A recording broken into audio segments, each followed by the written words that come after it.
we guide you through how to refund a PayPal transaction quickly and correctly. So, the first thing you need to do is to log into your PayPal account and go straight to Activity tab.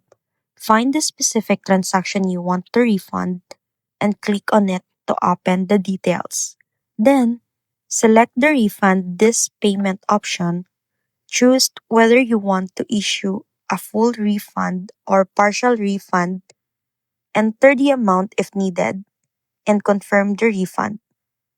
PayPal will automatically send the money back to your buyer using the original payment method, and you'll see the refund status marked as completed or pending depending on the payment type.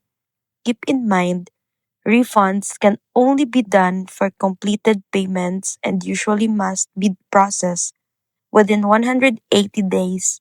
And also note that PayPal fees may not always be returned, so always double check before confirming. And once refunded, both you and the buyer will receive an email confirmation.